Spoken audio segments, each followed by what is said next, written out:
Namaste from Norway, guys. My name is Arvind and welcome back to our YouTube channel.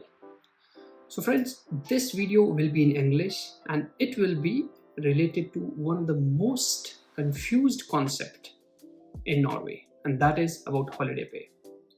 So, if you are already working in Norway or whether you are going to start to work in Norway, then this video is very important for you because I will be explaining all the things related to holiday pay and will try to clear some of the misunderstandings which all of us have related to the holiday pay. So please watch this video till the end because I'm going to give a certain example also towards the end that how holiday pay is calculated.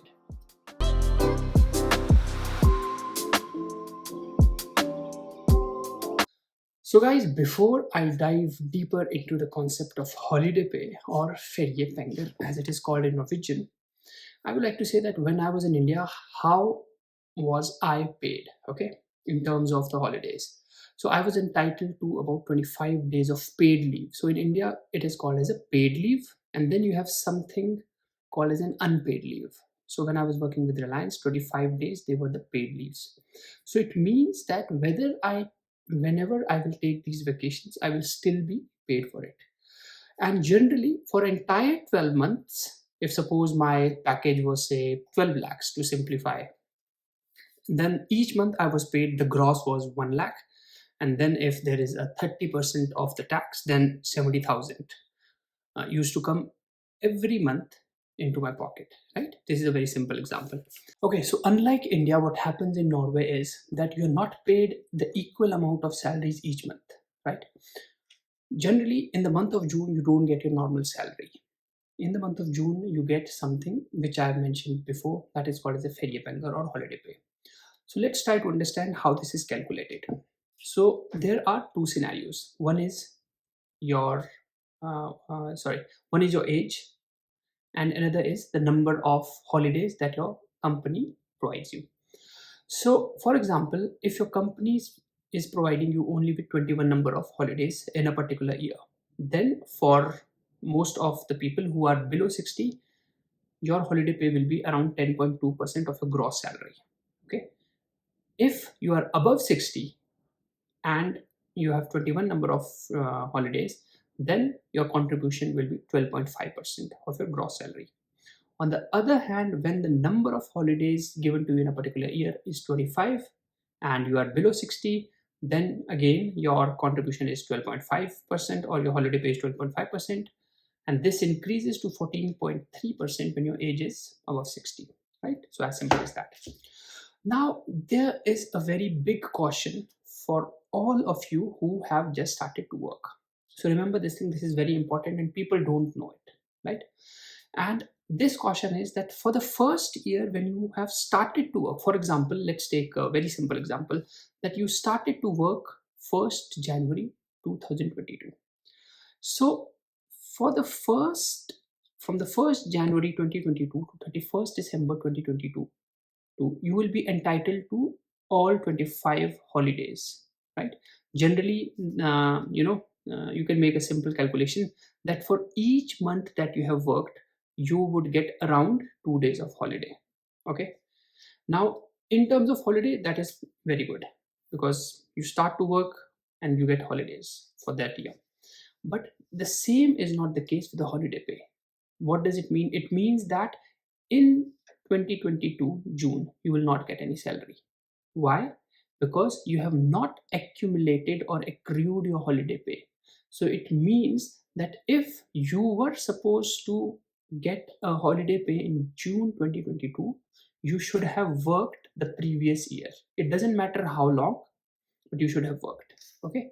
And then this comes as a whammy to most of the people, even for me. When I started to work back in, I think 2013, I still remember it was February 2013, I started to work. In the month of June, I did not get any salary, and nobody tells you that. So in your offer letter, it is generally said that this is your gross salary plus holiday pay. So it's kind of, you can say, a bonus. Most of the people think like that, right? So for example, my salary was, just to give an example, 600,000, right? Then in my offer letter, it would be stated that your annual salary is 600,000 NOK per year plus 12.5% holiday pay. So then people think that, okay, this will be paid each year, but that is not the case. For the first year that you work, you are not paid any holiday pay. So be very careful when you're starting to work. Don't splurge too much, especially in the first year, because in the month of June, it can be really difficult for you because you get used to, these fat paychecks. And then when you don't get money in June, you feel like, oh my God, I'm so impoverished. So that had happened to be. So I'm just as a matter of caution, I'm telling it to you. Okay. So that is one thing, how it is calculated. Now the question comes is whether my holiday pay will be taxed or not. Okay. So up on, in your pay slip you won't see that it is taxed. On the other hand, the tax has already been accounted for in the entire year. So for example, if I pay a tax of say 30% throughout the year, then what will happen is that 30% is for the entire year, right? But in Norway, you pay tax only for 10.5 months. In the month of December, also, you pay half tax, and in the month of June, you don't pay any tax. Just to simplify, I won't go too much deeper into that.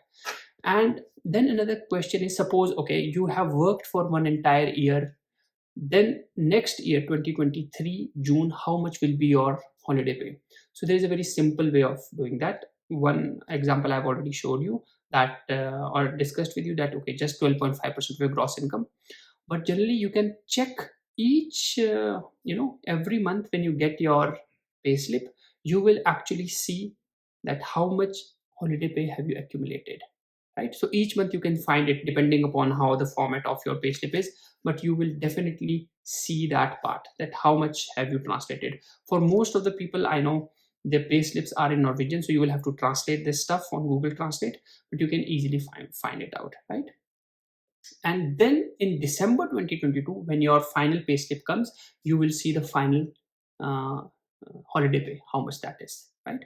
So that is how you can actually see, and it is significantly large. For example, if I get 50, if I get say after tax 30,000, right, then my holiday pay would be around 50,000, right? So in the month of June you get a large chunk of money.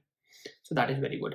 And now the question is that what if I don't want this system? Can I choose another system? So no, in Norway you cannot choose that system. And I will talk about this a bit later, that will it be changed in the future. But before that, I want to proceed to another step.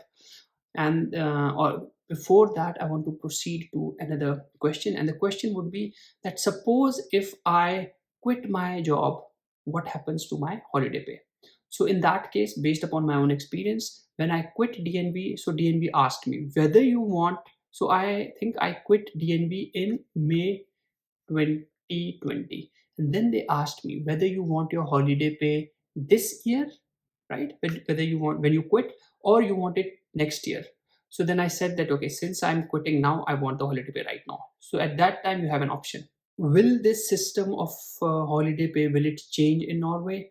So for that, I would like to say that in Denmark, this system was followed. Very similar system was followed till 2019, and then EU, because Denmark is part of European Union, they forced Denmark to actually change it, and they had to change. So Norway is not the member of EU, but it is the member of EEA, that is European Economic Area.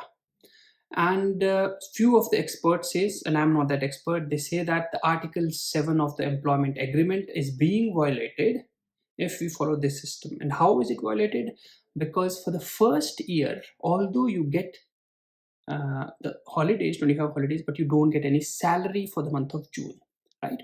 And as per this Article 7 of the employment agreement, you should be paid each month irrespective of the number of holidays you have.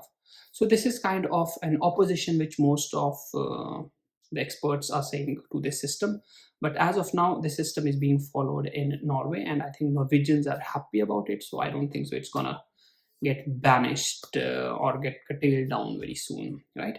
So I think these were some of my thoughts and a little research which I did about holiday pay. And especially, again, my caution for those who are starting their work. So in the first year, you will not be paid in the month of June, right? So that was all about holiday pay. Hopefully you like this video. If you liked it, so please like the video and share the video, subscribe to our channel, and in the description box we will share the link of skattetakken.no where you can find more information about the holiday pay. So that's it for today. Namaste from Norway.